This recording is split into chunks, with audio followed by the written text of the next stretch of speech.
For today's Wild Wonders video, we are going to take a tour of our solar system.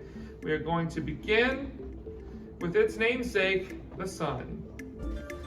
Mercury, like I said, is the closest planet to our Sun. It is also the smallest planet in the solar system.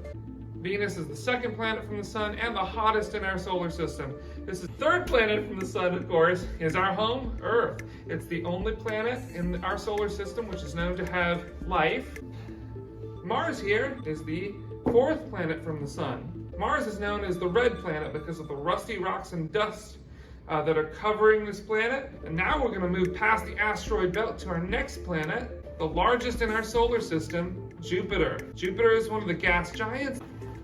Next up, we have Saturn. Most people know Saturn for those big, beautiful rings. This is not the only planet in our solar system with rings. All the gas giants have them. And now we'll continue on with Uranus. Like Venus, Uranus spins clockwise. This is also why Uranus appears tilted on its side. And finally, we come to the furthest out planet in our solar system, Neptune. This is the only planet in our solar system that is not visible to the naked eye. Today's episode is all about the cicada. The cicada sounds that you hear that sound kind of like old farm equipment running in the background, or like the Martians are descending, are actually the males singing. The females make a clicking sound. It sounds just like when you snap your fingers. The nymphs have been growing in the soil and they eat the sap from the tree roots. When it's time, they leave the soil and they molt for the last time. And then they become the adult. And our 17-year cicadas are the ones that have these beautiful red eyes. They'll mate and lay their eggs, and the cycle starts all over again. The newly hatched nymphs will fall to the ground, dig into the soil, where they will then grow and stay for another 17 years.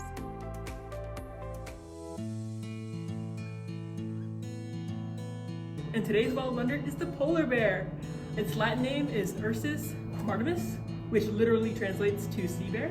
They are the apex predator of the Arctic environment, meaning they're the top of the food chain. They are 10 feet tall and can weigh up to 1,300 pounds. Polar bears actually have more problems with overheating than they do with being cold. The food they eat usually has to have a lot of blubber because it keeps them energized and warm. The World Wildlife Foundation declares polar bears as vulnerable since the ice is melting faster and forming later in the year.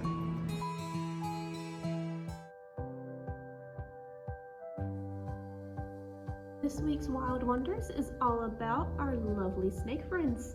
Snakes are absolutely fascinating creatures, and a lot of people don't know that they make really good pets because of their temperament. So snakes, both domesticated and in the wild, are usually docile. They don't really act aggressive or temperamental unless they're bothered or frightened. Now, this does not mean you should pick up a wild snake and try to keep it as a pet. That's a no-no.